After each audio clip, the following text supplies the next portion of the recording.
BNR gold and diamonds తరుగు తక్కువ బంగారం ఎక్కువ. ఇప్పుడు మన వైజాగ్ లో జూలై 24న గ్రాండ్ ఓపెనింగ్.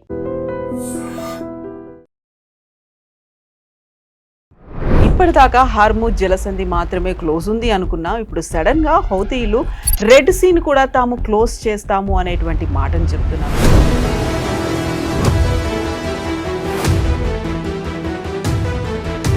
తమ దేశానికి చెందినటువంటి 17 మంది సైనికులని ఇరాన్ చంపేసింది కాబట్టి వారి మీద తీవ్ర స్థాయిలో ఇప్పుడు దాడులు ఉండబోతున్నాయి అనేటువంటి మాట ట్రంప్ చెప్తున్నారు.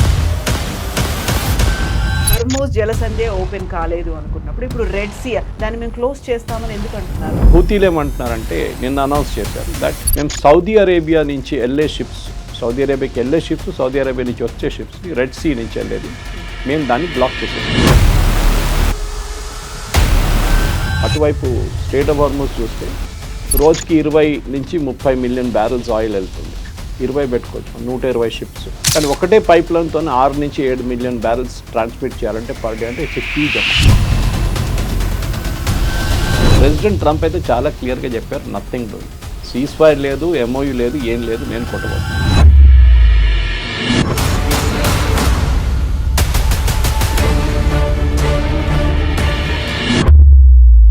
నమస్తే, నేను Kavitha. Welcome to I dream news and నిజాలు. ఇప్పటిదాకా హార్మూజ్ జలసంధి మాత్రమే క్లోజ్ ఉంది అనుకున్నాం. ఇప్పుడు సడన్ గా హౌతీలు రెడ్ సీని కూడా తాము క్లోజ్ చేస్తాము అనేటువంటి మాటను చెప్తున్నారు. దీంతో పాటుగా తమ దేశానికి చెందినటువంటి 17 మంది సైనికులని ఇరాన్ చంపేసింది కాబట్టి వారి మీద తీవ్ర స్థాయిలో ఇప్పుడు దాడులు ఉండబోతున్నాయి అనేటువంటి మాట ట్రంప్ చెప్తున్నారు. బట్ ఇరాన్ కూడా అంతే తీవ్ర స్థాయిలో స్పందిస్తోంది. At the same time mediation కోసం ఇరాన్ నుంచి ప్రతినిధులు పాకిస్తాన్, ఇస్లామాబాద్ కూడా చేరుకుంటున్నారు. ఈ మీడియేటర్లు 10 రోజుల పాటు సీజ్ ఫైర్ ఉంటే బాగుంటుంది అనేటువంటి ఒక ప్రతిపాదన కూడా చేయబోతున్నారు. ట్రంప్ ఎలా స్పందిస్తారు, అసలు రెడ్ సీని క్లోజ్ చేస్తే ఏం జరగబోతోంది? మనతో పాటుగా ఉన్నారు సీనియర్ జర్నలిస్ట్ సురేష్ కొచ్చాతిల్ గారు. సార్ నమస్తే. సో హార్మూజ్ జలసంధి ఓపెన్ కాలేదు అనుకున్నప్పుడు ఇప్పుడు రెడ్ సీ ఏ మాత్రమైనా కొంచెం హెల్ప్ఫుల్గా ఉంది అనుకుంటే దాని మీద కూడా హౌతీలు ఎందుకని ఇప్పుడు కన్నేశారు, దాన్ని మేము క్లోజ్ చేస్తామని ఎందుకు అంటున్నారు? హూతీలకి ముందు అందరితో గొడవ ఉండే, ఎక్సెప్ట్ ఇరాన్ వాళ్ళ బ్యాకర్స్, మెయిన్ బ్యాకర్స్ అన్సరుల్లా హూతీస్ అని వీళ్ళ ఫుల్ పేరు. యాక్చువల్లీ మీరు యమన్కి వెళ్తే హూతీ అనేది ఎవరు చెప్పారు, అన్సరుల్లా అంటారు వాళ్ళు. ఈ అన్సరుల్లా అనేది 1995 నుంచి ఉన్న ఒక ఇమ్మీడియట్ ఆర్గనైజేషన్ ఉండే వాళ్ళకన్నా ముందు. కానీ యమన్ సివిల్ వార్ మొదలైనప్పుడు 2014 నుంచి యమన్ 3గా విడిపోయింది. ఒకటి ఒఫిషియల్ యమనీస్ గవర్నమెంట్, ఓకే, వాళ్ళు వెస్ట్ వైపు ఉన్నారు, వెస్టర్న్ యమన్లో. మిడిల్ యమన్లో సనా ఎయిర్పోర్ట్ అంటే వాళ్ళ క్యాపిటల్ కూడా కంట్రోల్ చేస్తుంది రెబెల్స్, ఈ హూతీలు. అండ్ ఈస్టర్న్ యమన్లో ఇంకొక గ్రూప్ ఉన్నారు, సదర్న్ టెరిటోరియల్ అలయన్స్ అని చెప్పి. 3 గ్రూపులు యమన్లో ఇప్పటి నుంచో 2014 నుంచి దే హ్యావింగ్ రన్నింగ్ బ్యాటిల్ అనమాట. మన ఇప్పుడు 12 సంవత్సరాలు అయింది, ఎవరికి కంట్రోల్ లేదు. సనాని కంట్రోల్ చేస్తున్న వాళ్ళు దేశం అంతా కంట్రోల్ చేయాలని చెప్పినప్పుడు యమన్ దగ్గర అంటే ఒఫిషియల్ యమన్ గవర్నమెంట్ దగ్గర ఎయిర్క్రాఫ్ట్ లేదు, ఈవెన్ హూతీల దగ్గర ఎయిర్క్రాఫ్ట్ లేదు. యమన్లో ఎవరి దగ్గర ఎయిర్ ఫోర్స్ లేదు. ఎయిర్ ఫోర్స్ లేకుండా వాళ్ళ దగ్గర మిసైల్స్ అండ్ డ్రోన్స్ ఉన్నాయి. ఒక టైంలో ఈ హూతీలు అండ్ సౌదీ అరేబియా చాలా ఆల్మోస్ట్ ఆన్ ఎవ్రీడే బేసిస్ వీరు పోరాడుతుండే. ఈ హూతీలు మిసైల్, డ్రోన్ ఫైర్ చేస్తారు సౌదీ అరేబియా వైపు, వాళ్ళ ఆయిల్ ఫెసిలిటీస్ మీద కానీ మిగతా దాంట్లో. సౌదీ అరేబియా వల్ల వాళ్ళ ఎయిర్ ఫోర్స్ యూజ్ చేసి హూతీల మీద బాంబింగ్ చేస్తారు. కానీ ఇప్పుడు దాకా ఎవరికి ఒక నేషనల్ ప్రెజెన్స్ అనేది యమన్లో లేదు. ఇప్పుడు కొత్త ప్రాబ్లం ఎక్కడ మొదలైందంటే, ఒక డెలిగేషన్ ఇరాన్కి వెళ్ళారు, వాళ్ళ సుప్రీం లీడర్ బరియల్కి, అలీ ఖమెనీ బరియల్కి ఒక 15 రోజుల ముందు ఒక డెలిగేషన్ ఇరాన్కి వెళ్ళారు. వాళ్ళ దగ్గర ప్లేన్ లేదు. ఇరాన్ ఏం చేశారంటే మహాన్ ఎయిర్ అని చెప్పి వాళ్ళ దగ్గర ఒక కమర్షియల్ ఎయిర్క్రాఫ్ట్ దాన్ని పంపించారు. దాని నుంచి ఒక ఎయిర్క్రాఫ్ట్ పంపించారు, మహాన్ ఎయిర్ది. అది సనాలో ల్యాండ్ అయినప్పుడే సౌదీ అరేబియా వార్నింగ్ ఇచ్చారు, మిమ్మల్ని మేము ఇక్కడ నుంచి టేకాఫ్ చేయనీయమని చెప్పేసి. కానీ తర్వాత వాళ్ళు టేకాఫ్ చేశారు. కానీ తిరిగి వచ్చినప్పుడు ఆఫ్టర్ ఫ్యూనరల్ వీళ్ళు 2-3 రోజుల తర్వాత తిరిగి వచ్చారు. తిరిగి వచ్చినప్పుడు ఈ ప్లేన్ని ల్యాండ్ చేయనీయలేదు సనా ఎయిర్పోర్ట్లో. సౌదీ అరేబియా ఏం చేశారంటే బాంబ్ చేశారు, రన్వే బాంబ్ చేసేసారు, రన్వేని మొత్తం ధ్వంసం చేసేసారు. సో వీళ్ళు అటువైపు వీళ్ళ దగ్గర ఇంకొక పోర్ట్ సిటీ ఉంది ఈ రెబెల్స్ దగ్గర, హూతీల దగ్గర. అక్కడ వాళ్ళు వెళ్ళి ల్యాండ్ అయ్యారు. దాని దగ్గర ఒక ఎయిర్పోర్ట్ ఉంది. కానీ ఆ ల్యాండ్ అవుతున్న టైంలో కూడా సౌదీ అరేబియా మళ్ళీ బాంబ్ చేశారు. కానీ ఎయిర్క్రాఫ్ట్ ఎట్లా ఉంది ల్యాండ్ అయ్యారు వాళ్ళు. ఒక మిరకల్ అది. సౌదీ అరేబియా ఏం చెప్తున్నారంటే వీళ్ళు డెలిగేషన్ ఒక్కరే కాదు, వీళ్ళు ఇరాన్ నుంచి ఆయుధాలు తెచ్చుకున్నారు ఆ ఎయిర్క్రాఫ్ట్లో అని. హూతీలు ఏమంటున్నారు, కాదు మా దగ్గర ఇక్కడి నుంచి వెళ్ళిన కొంతమంది అక్కడ పేషెంట్స్ ట్రీట్మెంట్కి వెళ్ళారు, వాళ్ళని కూడా మేము తోడు తీసుకొచ్చాం, దానికోసం నంబర్ ఆఫ్ ప్యాసింజర్స్ పెరిగిందంట. ఎనీవే ఆ డిస్ప్యూట్ ఇప్పుడు ఒక 10 రోజులు అవుతుంది ఫినిష్ అయ్యి. ఇప్పుడు నడిమిట్లో ఏం జరిగిందంటే సౌదీ అరేబియా మళ్ళీ హూతీల మీద ప్రెషర్ పెట్టడం మొదలుపెట్టారు. వాళ్ళు సనా ఎయిర్పోర్ట్ మీద ఏ ప్లేన్ని ల్యాండ్ చేయనీయమని చెప్పి చాలా క్లియర్గా చెప్పేశారు సౌదీ అరేబియా. మీకు గుర్తుంటుంది సౌదీ అరేబియాలో పాకిస్తాన్ ఆర్మీ ఉంది అండ్ పాకిస్తాన్ ఎయిర్ ఫోర్స్ ఉంది. బహుశా ఈ బాంబింగ్ పాకిస్తాన్ ఎయిర్ ఫోర్స్ వాళ్ళు చేసుంటారని ఒక అంచనా. ఎందుకంటే సౌదీ అరేబియా డినై చేశారు, మేం బాంబ్ చేయలేదు. ఓకే, లిటరలీ మేము చేయలేదు. ఇంకెవరైనా చేసి ఉండొచ్చు బాంబింగ్, ఇది సనా ఎయిర్పోర్ట్ మేము చేయలేదు. బహుశా పాకిస్తాన్ ఎయిర్ ఫోర్స్ వాళ్ళు చేసుంటారు. ఎందుకంటే పాకిస్తాన్ని సౌదీ అరేబియా అక్కడ తెచ్చి పెట్టుకున్నారు, ఎందుకంటే వీళ్ళకి బ్యాటిల్ ఎక్స్పీరియన్స్ లేదు. కానీ సౌదీ అరేబియన్ ఆర్మీ చాలా వెల్ ఆర్మ్డ్ ఆర్మీ. వాళ్ళకి కావాలంటే రేపు వెళ్ళి యెమెన్లో ఉన్న ఈ రెజీమ్ని హూతీల్ని టాపులు కూడా చేయొచ్చు, కానీ చేయలేదు వాళ్ళు ఇప్పుడు దాకా. ఇప్పుడు హూతీలు ఏమంటున్నారంటే నిన్న అనౌన్స్ చేశారు దట్ మేము సౌదీ అరేబియా నుంచి వెళ్ళే షిప్స్, సౌదీ అరేబియాకి వెళ్ళే షిప్స్, సౌదీ అరేబియా నుంచి వచ్చే షిప్స్ని రెడ్ సీ నుంచి వెళ్ళేది మేము దాన్ని బ్లాక్ చేసేస్తాం. దీంతో సౌదీ అరేబియాకి ప్రాబ్లం పెరుగుతుంది. ఎందుకంటే వాళ్ళ వైపు ఈస్ట్ వెస్ట్ పైప్ లైన్ అని చెప్పి ఒక పైప్ లైన్ ఉంది. అది నార్త్ వెస్టర్న్ సౌదీ నుంచి ఇచ్చి యాన్బు పోర్ట్ అని చెప్పి యెమెన్ పక్కన south west of Saudi Arabia అక్కడ వస్తుందన్నమాట. ఈ పైప్ లైన్ యుద్ధం కన్నా ముందు ఎక్కువ యూజ్ చేయలేదు. కెపాసిటీ 4 మిలియన్ అన్నారు, బ్యారెల్స్ పర్ డే అన్నారు. కానీ ఇప్పుడు అది 7 మిలియన్ బ్యారెల్స్ కూడా పనిచేస్తుంది అనమాట, which is a big thing. ఎందుకంటే మీరు అటువైపు స్ట్రెయిట్ ఆఫ్ హార్మూజ్ చూస్తే రోజుకి 20 నుంచి 30 మిలియన్ బ్యారెల్స్ ఆయిల్ వెళ్తుండే. 20 పెట్టుకోవచ్చు, 120 షిప్స్. కానీ ఒకటే పైప్ లైన్తో 6 నుంచి 7 మిలియన్ బ్యారెల్స్ ట్రాన్స్మిట్ చేయాలంటే పర్ డే, అంటే it's a huge amount. So Saudi అరేబియాకి ఆ పోర్ట్ ఇప్పుడు చాలా క్రూషియల్, యాన్బు. దాని మీద హూతీలు దాడి చేస్తే మళ్ళీ చాలా పెద్ద ప్రాబ్లం కాబోతుంది సౌదీ అరేబియా. దానికోసం మీరు వరల్డ్లో కూడా ఇప్పుడు అనాలిసిస్ చేస్తే యుద్ధం మొదలైనప్పుడు ఇంటర్నేషనల్ ఏజెన్సీస్ ఏం చెప్పారంటే ఆయిల్ ప్రైసెస్ $200 దాకా వెళ్ళొచ్చు, 175 నుంచి $200 దాకా వెళ్ళొచ్చు, కానీ వెళ్ళలేదు. దానికి చాలా కారణాలు ఉన్నాయి. తర్వాత మనం అనలైజ్ చేసినట్టు తెలిసింది 2-3 కారణాలు. ఒకటి చైనా, ఇంకోటి సౌదీ అరేబియా. చైనా ఏం చేశారంటే ప్రతిరోజు వాళ్ళు ఇరాన్ దగ్గర నుంచి తీసుకెళ్తున్న ఆయిల్, ఎందుకంటే అది కంప్లీట్గా బ్యాన్ చేశారు కదా, యూఎస్ బ్లాక్ చేసేసారు, 5 మిలియన్ బ్యారెల్స్ తగ్గించారు పర్ డే చైనీస్ ఇంపోర్ట్స్. అది సౌదీ ఇంపోర్ట్, అది మోస్ట్లీ ఇరానియన్ ఇంపోర్ట్స్ తగ్గించేశారు. దాంతో ఇంటర్నేషనల్ ఆయిల్ ప్రైసెస్ స్టెబిలైజ్ అయిపోయింది. ఎక్కడ మన ఒక $100 దగ్గర వచ్చి ఆగిపోయింది, మళ్ళీ తర్వాత కిందకి వచ్చింది. అటువైపు సౌదీ అరేబియా ఏం చేశారంటే వాళ్ళు 3 నుంచి 4 మిలియన్ బ్యారెల్స్ పర్ డే ఈ పైప్ లైన్తో పంప్ చేస్తుంది, దాన్ని 7 బిలియన్ చేశారు. 24/7 ఆపరేషన్ పెట్టారు వాళ్ళు. దాంతో ఇంటర్నేషనల్ ప్రైసెస్ స్టెబిలైజ్ అయింది. ఇప్పుడు కూడా స్ట్రెయిట్ ఆఫ్ హార్మూజ్ క్లోజ్ చేసిన తర్వాత కూడా $100కి వెళ్ళట్లేదు rate, because of this reason, ఈ పైప్ లైన్. ఇంకొక పైప్ లైన్ చాలా క్రూషియల్ ఉంది, అది అబుదాబి నుంచి ఫుజరాయ్కి వస్తుంది, దట్ ఈస్ యుఏఈలో. The Fujairah is just outside strait of Hormuz. అక్కడ ఒక పెద్ద పైప్ లైన్ ఉంది, బట్ దాట్ ఐ థింక్ ఇది around 2-3 million barrels per day అంతే ఉంది అది కెపాసిటీ. కానీ దాని కూడా పెద్ద, ఎందుకంటే అబుదాబికి చాలా పెద్ద అమౌంట్ అది. మనం ఇప్పుడు చూస్తే రెడ్ సీ నుంచి వెళ్తున్న ట్రాఫిక్ చాలా మటుకు సూయజ్ కెనాల్ వైపు వెళ్తుంది, which is up north. And Suez canal 69లో ఓపెన్ చేశారు, వెరీ ఓల్డ్ వన్. అది ఓపెన్ చేసేదాకా స్ట్రెయిట్ ఆఫ్ ఈ బాబల్ మండేబ్ అని చెప్పి ఈ చోక్ పాయింట్కి ఎక్కువ ఇంపార్టెన్స్ లేకుండే.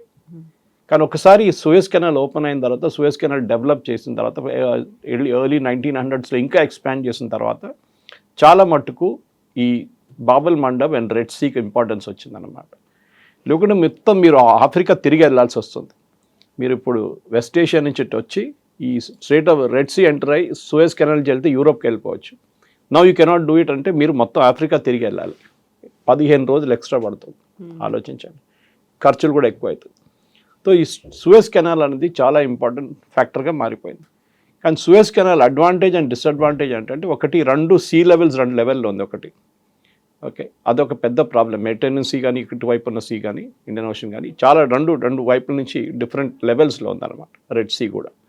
సో వాళ్ళ ఒక టెక్నాలజీ ఉంది వాళ్ళ దగ్గర. వాళ్ళు మీరు చూసుంటారు, చాలా ఇంట్రెస్టింగ్. వాళ్ళు నీళ్ళ లెవెల్ షిప్ని తీసుకొచ్చి they increase 1 level and they decrease 1 level, తర్వాత దాన్ని తీసుకొచ్చి మళ్ళీ దాన్ని బయటికి తీసుకెళ్తారు. చాలా కాంప్లెక్స్ ఆపరేషన్. మీకు గుర్తుంటుంది, ఒక సంవత్సరం ముందు ఎవర్ గ్రీన్ అని చెప్పి ఒక షిప్ అక్కడ స్టక్ అయిపోయింది. దాంతో ఆల్మోస్ట్ ఒక 200 నుంచి 300 షిప్ దాని వెనక స్టక్అప్ అయిపోయారు. ఇటువైపు 150 షిప్స్ స్టక్అప్ అయిపోయారు. ఇమ్మీడియట్గా వరల్డ్ వైడ్ ఎకానమీలో చాలా మటుకు కాస్ట్ పెరగడం మొదలైంది. ఆయిల్ కాదు, కమాడిటీ ప్రైసెస్. ఎందుకంటే డిసడ్వాంటేజ్ ఏంటంటే సూయజ్ కెనాల్ది, అది కట్టినప్పుడు దాని డిసడ్వాంటేజ్ అది.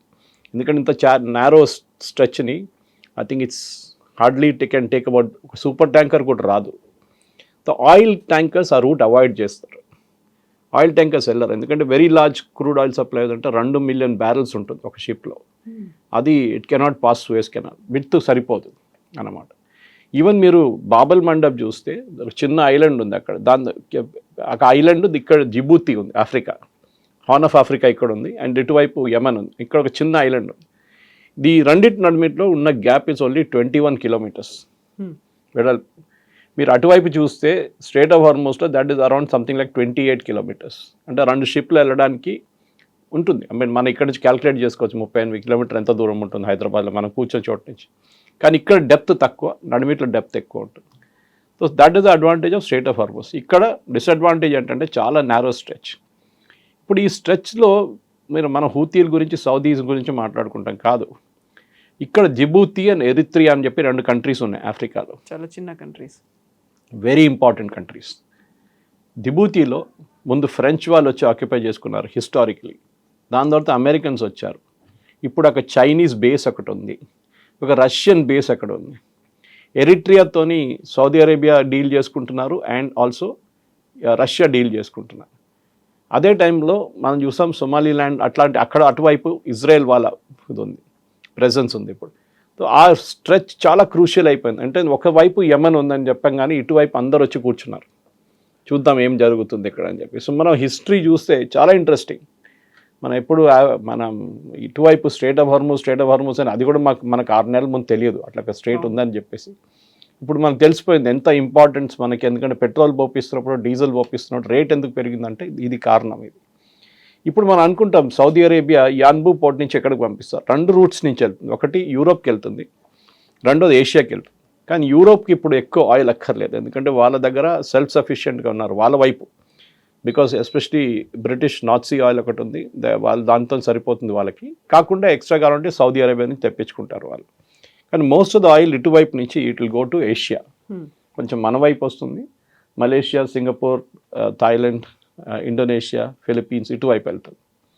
సో ఇది చాలా క్రూషియల్. ఇది ఇక్కడ స్ట్రేట్ ఆఫ్ హార్మోస్ క్లోజ్ అయితే కూడా ఎక్స్ట్రా ఒక 150-200 కిలోమీటర్ తర్వాత you can go to straight of ఇది మన బాబెల్ మండప్ వెళ్ళి ఫిల్అప్ చేసి వెళ్ళొచ్చు అన్నమాట. సో రోజుకి ఇప్పుడు యాజ్ అ సెట్ $7 మిలియన్ అంటే ఒక 3 షిప్లు తీసుకోవచ్చు, లార్జ్ క్యారియర్స్ 2+2+2 ఒక 4 షిప్లు తీసుకోవచ్చు. డైలీ ఫిల్అప్ చేసి వెళ్ళిపోతున్నారు వాళ్ళు.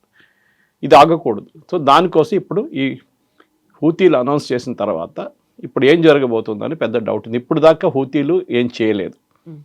వాళ్ళు అనౌన్స్ చేశారు దట్ వీఆర్ బ్లాకింగ్ ఇట్ అని చెప్పి, కానీ ఫిజికల్ బ్లాకింగ్ జరగట్లేదు. దానికి కారణాలు ఉన్నాయి చాలా మటుకు. హూతీలు వీళ్ళ ఇరాన్ 3 యాక్సిస్ ఆఫ్ ఈవిల్ అంటారు. ఓకే, ఒకటి హూతీ, హెజ్బుల్లా, హమాస్. హమాస్ ఏమో గాజాలో, హెజ్బుల్లా ఏమో లెబనన్లో, వీళ్ళేమో యమన్లో. 3 ప్లేసెస్లో కూడా మీరు చూడండి వాళ్ళు ఒరిజినల్ ఇన్హాబిటెంట్స్ కాదు, వాళ్ళు బయట నుంచి వచ్చిన వాళ్ళు, హూతీ షియా వాళ్ళు. ఇది పెద్ద ప్రాబ్లం అన్నమాట. ఇప్పుడున్న ఆ పరిస్థితుల్లో సౌదీ అరేబియా ఏం చేస్తారని అందరు ఎదురు చూస్తున్నారు. ఈ హూతీలు బ్లాక్ చేస్తే Saudi Arabia will hit back, దాంట్లో డౌట్ లేదు. యూఎస్ లాగా వాళ్ళు చేయాలన్నా వద్దా అని ఊరుకోరు. ఒక 3 సంవత్సరాల ముందు ఐ థింక్ 2023 అనుకుంటాం, 24లో ఒక సీజ్ ఫైర్ వచ్చింది. వీళ్ళు ఇజ్రాయెల్ మీద దాడి చేశారు ఒకసారి గాజా తర్వాత. గాజాలో ఇజ్రాయెల్ దాడి చేసిన దానికి ఇజ్రాయెల్ మీద హూతీలు దాడి చేశారు. ఇజ్రాయెలీస్ వచ్చి కొట్టి మొత్తం ధ్వంసం చేశారు. They finished off Houthis completely. దాంతో హూతీస్ ఇమ్మీడియట్గా సీజ్ ఫైర్ అగ్రిమెంట్కి వచ్చారు ఇజ్రాయెల్తో, మేము మీ మీద దాడి చేయము. అది కాకుండా కొన్ని షిప్స్ని, ఇజ్రాయేలీ షిప్స్ని టార్గెట్ చేశారు వీళ్ళు హూతీలు. అది కూడా ఆపేశారు వాళ్ళు కంప్లీట్గా. మన షిప్ కూడా ఒక షిప్ మీద కొట్టారు వాళ్ళు ఒకసారి. ఇప్పుడు అక్కడ శాంతం పీస్ఫుల్గా ఉంది. కానీ ఈ యుద్ధం ఎక్కడికి వెళ్తుందో మనకు తెలియదు. అటువైపు ప్రెసిడెంట్ ట్రంప్ చాలా సీరియస్గా తీసుకున్నారు. ఎందుకంటే 3 అమెరికన్ సర్వీస్ మెన్ చనిపోయారు. 1 women also, 1 young lady 19 years old, ఆమె కూడా చనిపోయింది. సో ప్రెసిడెంట్ అమెరికాలో ఒక్క డెడ్ బాడీ కూడా ఒక సర్వీస్ పర్సన్ రిటర్న్ వస్తే చాలా ఎమోషనల్ వాళ్ళకి. అందులో ఇప్పటికి టోటల్గా 17 వరకు చేరింది అనేది 17లో 13 ఫస్ట్ పార్ట్లో జరిగింది 40 రోజుల్లో. ఇప్పుడు 3 చనిపోయారు. Okay, 13+4 actually. ఒకరు ఇరాక్లో చనిపోయారు, but that was an accidental detonation. అంటే వాళ్ళ దగ్గర ఇరాన్ నుంచి వచ్చి పడిన ఒక డ్రోన్ది మ్యూనిషన్ పార్ట్, అంటే అది బాంబ్ పార్ట్ డిటనేట్ తీస్తున్నప్పుడు డీడెటనేషన్ చేస్తున్నాడు, అది పేలిందన్నమాట. So that was a technical fault. ఇటువైపు 3 జార్డన్లో చనిపోయారు. దాంట్లో 2 ఐడెంటిఫై చేయగలరు, ఇప్పుడు ఇంకొకరిని ఐడెంటిఫై చేయలేదన్నమాట. ఈ పరిస్థితుల్లో ఇప్పుడు ముందుకెళ్ళి ఇంకేం చేయబోతున్నారు అనేది ఒక పెద్ద ప్రశ్న అనమాట. ప్రెసిడెంట్ ట్రంప్ అయితే డబుల్ డౌన్ చేశారు, అంటే he is going all out. And వీళ్ళు ఇప్పుడు బ్రిడ్జెస్ కానీ పవర్ ప్లాంట్స్ కానీ అన్నీ కొడుతున్నారు. ఇరాన్ ఎన్ని రోజులు వాళ్ళ కువైత్ కానీ బహ్రెయిన్ మీద దాడి చేస్తారు. ఇప్పుడు మనకు వచ్చిన న్యూస్ ప్రకారం ఇప్పుడు తెలుస్తుంది కువైత్ కూడా ఇరాన్ మీద దాడి చేయడం మొదలుపెట్టారు. ఓకే, వాళ్ళు సెల్ఫ్ డిఫెన్స్ అంటున్నారు దాన్ని. అది ఎట్లాంటి సెల్ఫ్ డిఫెన్స్ ఉంటుందో మనం చూసి చూడాలి. ఎగ్జాక్ట్లీ, అటు కువైట్ బహ్రెయిన్ మీద ఇప్పుడు ఇరాన్ అటాక్స్ చేస్తోంది. యుఎస్ బేస్లు ఎక్కడైతే ఉన్నాయో వాటిని మేము టార్గెట్ చేస్తాము అని చెప్పినప్పటికీ కూడా మళ్ళీ ఇంకొక ప్రతినిధి బృందం అనేది ఇస్లామాబాద్కు వెళ్ళడానికి రెడీగా ఉంది. ఒక 10 days అయినా సీజ్ ఫైర్ని కొంచెం అనౌన్స్ చేయండి అనేటువంటి ఒక రకంగా కాళ్ల బేరానికి వచ్చినట్టుంది. But at the same time అక్కడ అగ్రెసివ్ స్టెప్స్ కూడా తీసుకుంటూ ఉంది. సో ఇప్పుడు ఇస్లామాబాద్లో ఏం జరుగుతుంది మరి నెక్స్ట్? ఎవరు దానికి ఇనిషియేషన్ తీసుకుంటారు? ఎవరు వస్తారు యుఎస్ నుంచి? యుఎస్ నుంచి ఎవరు రారు. మరి ఎవరితో మాట్లాడతారు? ఇరానియన్ వెళ్ళి మాట్లాడుతున్నారు. అది కూడా పొలిటికల్ రిజీమ్. మనం ఎప్పుడు మాట్లాడుతుంది, ఇరాన్లో 3 divisions ఉన్నాయి. ఒకటి ముల్లాలు, ఒకటి ఐఆర్జీసీ అండ్ దెన్ పొలిటిక్స్. ఈ పొలిటికల్ గ్రూప్లో వీళ్ళి మాట్లాడుతున్నారు ఇరానియన్ ఫారెన్ మినిస్ట్రీ వైపు నుంచి. దానికి ఐఆర్జీసీ శాంక్షన్ ఇచ్చారా లేదా మనకు తెలియదు. ఎందుకంటే ఇంత సీరియస్గా దాడులు నడుతున్నారు, ఎవరైనా వెళ్ళి మాట్లాడతారా? ఎవరు వెళ్ళరు. కానీ ఐఆర్జీసీ వాళ్ళు వెళ్తున్నారు, ఏదో ఒక ఫాల్స్ హోప్ లాగా. ప్రెసిడెంట్ ట్రంప్ అయితే చాలా క్లియర్గా చెప్పారు, నథింగ్ డూయింగ్, సీజ్ ఫైర్ లేదు, ఎంఓయూ లేదు, ఏం లేదు, నేను కొట్టబోతున్నాను. ఎప్పుడు 3 చనిపోయిన తర్వాత ఆయన అంటున్నారు, ప్రతి అమెరికన్ సర్వీస్ మెన్ ఆర్ ఉమెన్ని చంపిన దానికి మీ మీద మేము దాడి చేస్తూనే ఉంటాం. ఇంకా ఇరాన్లో ఇప్పుడున్న పరిస్థితి వెళ్ళైపోయిందంటే వీళ్ళు బాబల్ మండబ్ అని చెప్పి, వీళ్ళు అన్నిటికంటే పెద్ద పోర్ట్, మనం దేని గురించి మాట్లాడాం. బాబల్ మండబ్ మీద కంప్లీట్గా కట్ ఆఫ్ చేసేసారు యుఎస్. బాబల్ మండబ్కి వచ్చే 7 బ్రిడ్జ్లు ఉంటుంది, ఆ 7 బ్రిడ్జ్ని ధ్వంసం చేశారు. సో టెక్నికలీ బాబుల్ మందబ్కి ఇప్పుడు కొత్త ట్రూప్స్ని తీసుకురావాలంటే ఇరాన్ దగ్గర ఫెసిలిటీ లేదు. అంటే ఐఆర్జీసీ ఆర్మీ వాళ్ళని పర్సనల్లీ తీసుకురావాలంటే వాళ్ళ దగ్గర లేరెవరు. షిప్ నుంచి తీసుకురావాలి. అదైతే యుఎస్ నిన్న కూడా 3 వాళ్ళ మెయిన్ షిప్స్ని కొట్టారు, చిన్న షిప్స్ని కొట్టారు నిన్న. అది కాకుండా 5 మిసైల్ లాంచర్స్ని కొట్టారు. ఇప్పుడు ఇరాన్ బాబల్ మండబ్ కంప్లీట్గా ఐసోలేట్ అయిపోయింది. బహుశా America boots on the ground అంటారు చూడండి, అమెరికన్ ట్రూప్ని ఇప్పుడు దించితే బాబల్ మండబ్ మీద దించుతారు వాళ్ళు.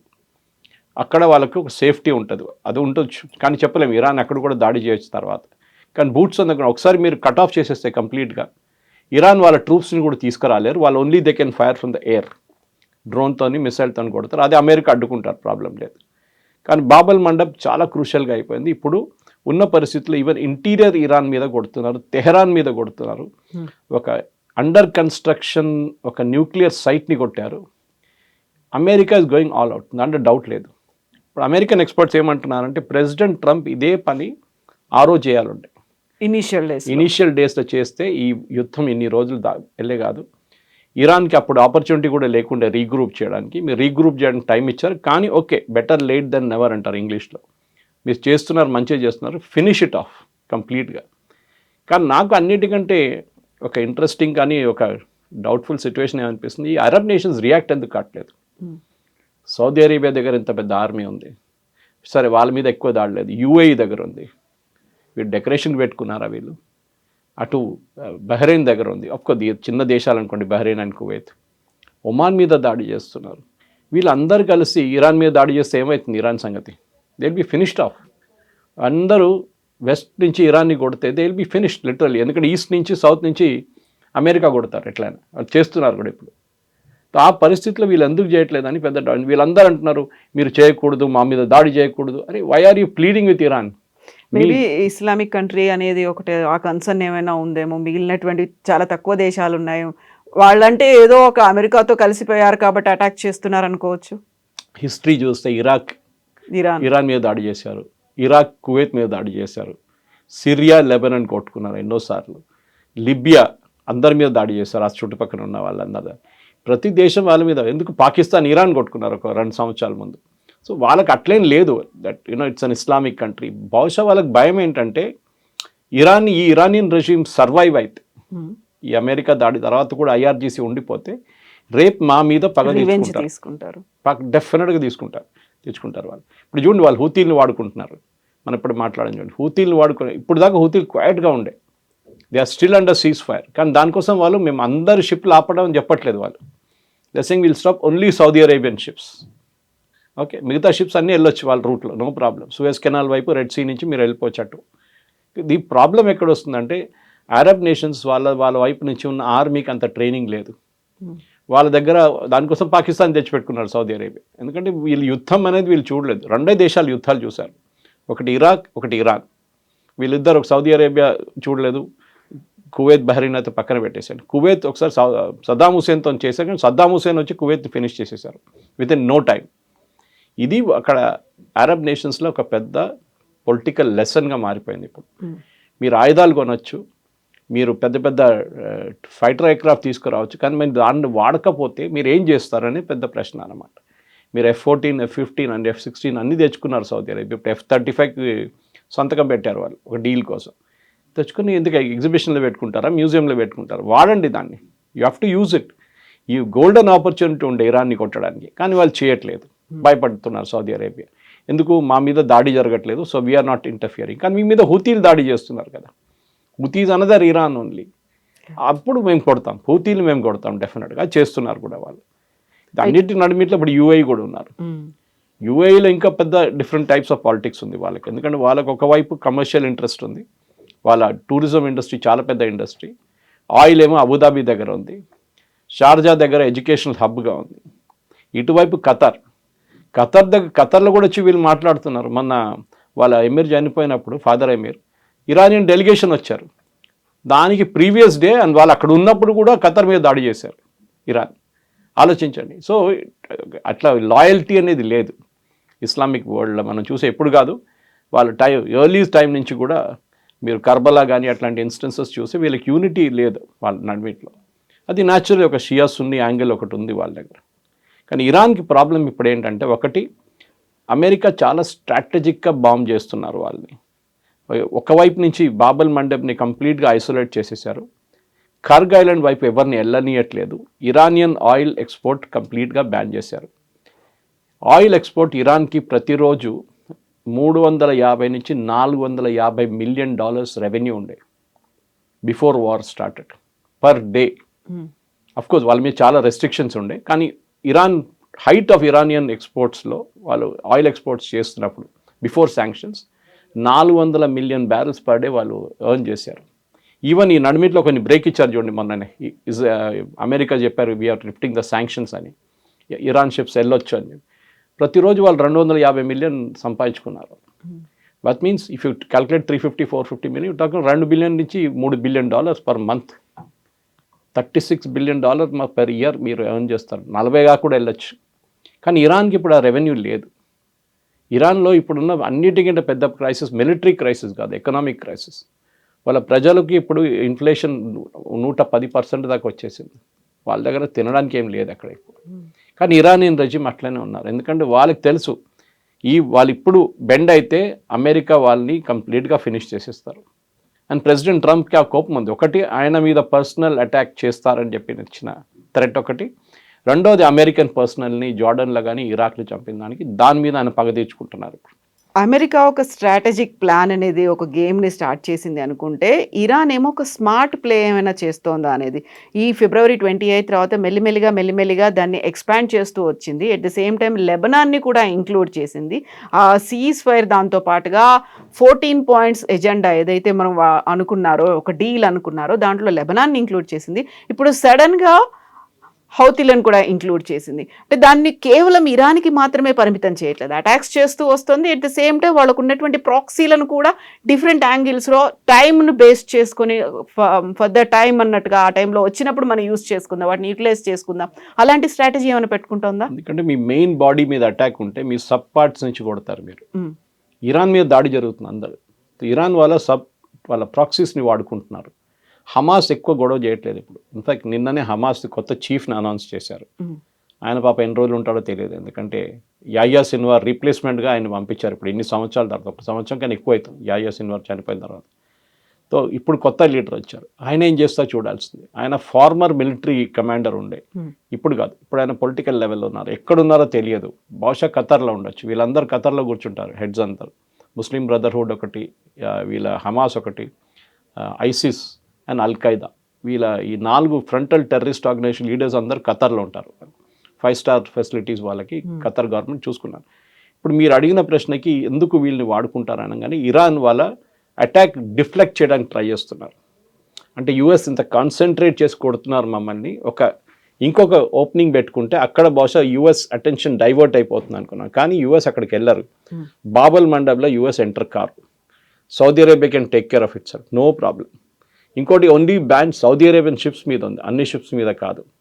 రేపు బై ఎనీ ఛాన్స్ ఒక యూరోపియన్ షిప్నో లేకుంటే ఒక అమెరికన్ ఫ్లాగ్ షిప్ని కొట్టారనుకోండి, అప్పుడు గేమ్ మారిపోతుంది, అప్పుడు అమెరికా దిగుతారు గేమ్లో. కానీ ఇప్పటికీ Saudi Arabia is more than capable of handling it. In fact మీకు గుర్తుంటుంది కవిత గారు, ఒక 6 నెలల ముందు ఐ థింక్ అప్రాక్సిమేట్లీ ఈ యూఏఈ అండ్ సౌదీ అరేబియా నడిమిట్లో ఒక పెద్ద టెన్షన్ ఉండే. అదేమైందంటే, ఇదే యమన్లో నేను చెప్పాను చూడండి, 3 ముక్కలు ఉన్నాయి యమన్లో. ఒకటి కంట్రోల్ చేస్తుంది ఈ ఒఫిషియల్ గవర్నమెంట్, వాళ్ళ దగ్గర సనా క్యాపిటల్ లేదు కానీ వాళ్ళ official government. Saudi Arabia fund చేస్తున్నారు ఆయుధాలతోని డబ్బులతోనంతా. నడిమిట్లో మిడిల్ పార్ట్ ఇస్ హూతీలు, సనా ఎయిర్పోర్ట్ అంతా వాళ్ళే కంట్రోల్ ఉంది. అటువైపు సదర్న్ టెరిటోరియల్ కౌన్సిల్ అని చెప్పి ఒక కౌన్సిల్ ఉంది ఒకటి, అది ఇంకొక గ్రూప్. అది దాన్ని ఇప్పుడు దాకా ఒక 6 నెలల ముందు దాకా యూఏఈ ఫండ్ చేస్తుండే వాళ్ళని. యూఏఈ డబ్బులు ఇచ్చి ఆయుధాలు ఇచ్చి ఈ రెబెల్ గవర్నమెంట్ని ఇటువైపు నుంచి కొట్టడం మొదలుపెట్టారు. ఈస్టర్న్ సైడ్ నుంచి, వెస్టర్న్ సైడ్ నుంచి ఒఫిషియల్ గవర్నమెంట్ వాళ్ళు దాడి చేస్తున్నారు. కానీ ఇప్పుడు దాకా హూతీలు కదలలేదు, వాళ్ళు అక్కడే ఉన్నారు. వీళ్ళకి కొన్ని 38 ఆర్మర్డ్ వెహికల్స్ పంపించారు యూఏఈ బై షిప్. పంపించి అక్కడ ఆ పోర్ట్లో దిగంగానే, వీళ్ళు కంట్రోల్ చేస్తున్న సదర్న్ టెరిటోరియల్ కంట్రోల్ చేస్తున్న ఒక పోర్ట్లో దిగంగానే సౌదీ అరేబియా దాని మీద వచ్చి బాంబ్ చేశారు. ఆల్మోస్ట్ 12-14 ఆర్మర్డ్ క్యారియర్స్ పోయింది. ఆ రోజు సౌదీ అరేబియా యూఏఈకి వార్నింగ్ ఇచ్చారు. ఫస్ట్ టైం మీరు అడుగుతున్నారు చూడండి, వీళ్ళు నడిమిట్లో కొట్టుకోరు కదా, ఇరాన్ పక్కన పెట్టండి, సౌదీ అరేబియా యూఏఈ ఫాట్.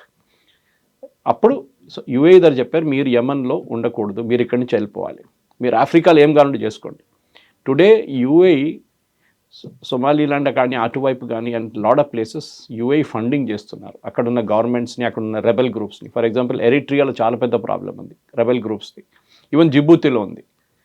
అక్కడ సౌదీ అరేబియా ఫండింగ్ ఇస్తున్నారు, యూఏఈ ఫండింగ్ ఇస్తున్నారు. సో మన అందరూ ఇప్పుడు ఇజ్రాయలీస్ని ఎప్పుడు చెప్తుంటారు, Israelis are always on expansionist mode అని. అంటే ఇజ్రాయెల్కి వాళ్ళ టెరిటరీ సరిపోవట్లేదు, వాళ్ళు బయటికి వెళ్ళి ఇంకా ఆక్యుపై చేయడానికి ట్రై చేస్తున్నారు. సదర్న్ లెబనాన్ తీసుకున్నారు, సిరియాది ఒక పార్ట్ మన ఇజ్రాయెల్ దగ్గర ఉంది. Israel is always expanding it self. ముందు 6 Day వార్ తర్వాత ఆఫ్కోర్స్ మనం చూసాం సైనా డెజర్ట్ కానీ, వాళ్ళు ఇటువైపు ఈవెన్ ఇప్పుడున్న గాజాని కూడా చాలాసేపు ఆక్యుపై చేసుకున్నారు వాళ్ళు. కానీ ఇజ్రాయెల్ కాదు రియల్ ఎక్స్పాన్షనిస్ట్ ఈ 2 రెజీమ్స్. అక్కడున్న ప్రతి రెజీమ్ ఎక్స్పాన్షన్ చూసుకుంటున్నారు, వాళ్ళకి సరిపోవట్లేదు. వాళ్ళ ఆయిల్ ఉంది కానీ పొలిటికల్ ఇన్ఫ్లుయెన్స్ లేదు. పొలిటికల్ ఇన్ఫ్లుయెన్స్ ఉంటే అంటే అన్నిటికంటే బెస్ట్ ప్లేస్ ఆఫ్రికా, ఎందుకంటే వాళ్ళ దగ్గర డబ్బులు లేవు. డబ్బులు అట్లీస్ట్ మేజర్ పార్ట్ మీరు కొన్ని కంట్రీస్ ఉన్నాయి అక్కడ, సౌత్ ఆఫ్రికా సెల్ఫ్ సఫిషియెంట్, వాళ్ళకి ప్రాబ్లం లేదు. నైజీరియా ఆయిల్ రెవెన్యూస్ ఉంది వాళ్ళకి ప్రాబ్లం లేదు. కానీ చాలా మటుకు దేశాల దగ్గర అక్కడ poverty is a major issue and rebel groups, ఒక్కొక్క కంట్రీలో 10 రెబెల్ గ్రూప్స్ ఉంటారు, అది పెద్ద ప్రాబ్లం వాళ్ళకి. దాన్ని ఫండ్ చేస్తున్నారు వీళ్ళిద్దరు కలిసి, సౌదీ అరేబియా ఒకవైపు నుంచి, యూఏఈ ఒకవైపు నుంచి. యూఏఈ ఎందుకు చేస్తున్నారంటే ఇజ్రాయెల్ డైరెక్ట్లీ పెట్టుబడి పెట్టలేరని చెప్పి యూఏఈ ఫండ్ చేస్తున్నారు. అండ్ అక్కడ యూఏఈ వైపు నుంచి ఇజ్రాయెల్ అక్కడ ఉంటున్నారు. ఇప్పుడు మీరు ఆఫ్రికాలో హార్న్ ఆఫ్ ఆఫ్రికా చూస్తే, సోమాలిలాండ్ వైపు చూస్తే అక్కడ ఇజ్రాయేలీ ట్రూప్స్ ఉన్నారు, అక్కడ ఇజ్రాయేలీ ఎయిర్క్రాఫ్ట్ ఉన్నాయి అక్కడ. వాళ్ళకి మొత్తం 2000 కిలోమీటర్ల దాకా తిరిగి రాక్కర్లేదు, వాళ్ళు ఇక్కడ నుంచి డైరెక్ట్ ఒక 300 కిలోమీటర్లు వెళ్ళి ఇరాన్ని కొట్టేసి వచ్చేస్తారు. ఇది చాలా స్ట్రాటజిక్ మూవ్ అనమాట. దానికోసం చైనీస్ పెట్టుకున్నారు అక్కడ ఒకటి. ఇన్ఫ్యాక్ట్ మనకు కూడా ఎక్కడో ఒకటి ఉందంట అక్కడ నేవల్ బేస్, మనం మాట్లాడలేదు దాని గురించి. ఆఫ్రికాలో somewhere in that horn of Africa we also have a naval base. చైనాతో ఒఫీషియల్లీ అనౌన్స్ చేశారు, యుఎస్ ఇన్ఫ్లుయెన్స్ ఉంది, ఫ్రెంచ్ వాళ్ళ ఆర్మీ ఇంకా ఉన్నారు జిబూతీలో. ఆలోచించండి, అక్కడ లాంగ్వేజ్ కూడా చాలా మటుకు ఫ్రెంచ్ మాట్లాడతారు. So France also has got a stake. Africa, ఈ హార్న్ ఆఫ్ ఆఫ్రికా అంటారు, అంటే ఈ రెడ్ సీ ఒకవైపు, ఇటువైపు యమన్ అండ్ సౌదీ, ఇటువైపు ఆఫ్రికన్ కంట్రీస్ ఉంటుంది, ఎరిట్రియా కానీ జిబూతి కానీ సోమాలీలాండ్ కానీ అందరు. This stretch is very crucial. And ఈజిప్ట్కి తెలుసు, ఈజిప్షియన్ గవర్నమెంట్కి వచ్చే చాలా మటుకు రెవెన్యూ సూయజ్ కెనాల్ నుంచి వస్తుంది. సో ఈజిప్ట్ కూడా ఈ పాత్వే ఓపెన్ పెట్టుకోవాలని చూస్తున్నారు ఎప్పటి నుంచో. ఎందుకంటే మనం చూసి ఆ షిప్ ఒక రోజు గ్రీన్ మీద స్ట్రాండ్ అయినప్పుడు లాస్ ఆఫ్ రెవెన్యూ హ్యూజ్ ఉండే, మిలియన్స్లో వెళ్ళింది, అది వాళ్ళ నష్టాలు అనమాట ఈజిప్ట్కి. ఈజిప్ట్ ఒక పెద్ద రెవెన్యూ స్ట్రీమ్ సూయజ్ కెనాల్ నుంచి వస్తుంది. వాళ్ళకు కూడా ఒక పర్సనల్ ఇంట్రెస్ట్ ఉంది ఈ స్ట్రైట్ ఓపెన్ పెట్టడానికి, బాబల్ మండప్ వాళ్ళు చూసుకుంటారు, దానికి ప్రాబ్లం లేదు. And Egyptian army is really good. వాళ్ళు అది మీరు అన్వర్ సదాత్ టైం నుంచి చూసుకుంటే, హస్ని ముబారక్, అన్వర్ సదాత్, నాసర్ టైం నుంచి Egypt has built up a very good army. వాళ్ళు ఇజ్రాయెల్తో పోరాటం చేస్తారు 6 Day వార్లో. సో వాళ్ళకి తెలుసు they have got a good army. Jordan has got a good army, Jordan, Egypt. కానీ వీళ్ళందరూ అటువైపు ఉన్నారు, ఇటువైపు ఎవరు లేరు, మిడిల్ ఈస్ట్ వైపు. So Egypt will take care of it self. రేపు ఏమైనా అయితే బహుశా ఈజిప్ట్ కూడా దిగొచ్చు దీంట్లో, వాళ్ళ నేవీని దింపుతారు వీళ్ళు. అది ఇప్పుడున్న పరిస్థితి. కానీ ఇంకా ముందుకెళ్తూ బహుశా ఒక వారం తర్వాత సౌదీ అరేబియా ఏమైనా మూవ్ చేస్తే హూతీలు ఏం చేస్తారు అనేది పెద్ద ప్రశ్న. కానీ ఇప్పటికీ యూఎస్కి టెన్షన్ లేదు, సౌదీ అరేబియాకి టెన్షన్. ఎందుకంటే 7 మిలియన్ బ్యారెల్ ఆగిపోతే వాళ్ళకి పెద్ద రెవెన్యూ లాస్ అది. అండ్ ఇరాన్కి పెద్ద ప్రాబ్లం ఏంటంటే ఖర్గ్ ఐలాండ్ ఆల్మోస్ట్ ఫుల్ అయిపోయింది. మళ్ళీ ముందు మనం మాట్లాడుకున్నాం, Kharg Island is almost full. ఇంకా వారం లోపల Kharg Island will become full. Iran వాళ్ళ ఆయిల్ ఫీల్డ్స్ క్లోజ్ చేయాల్సి వస్తుంది. అది చాలా పెద్ద లాస్ అయిపోతుంది ఇరాన్కి.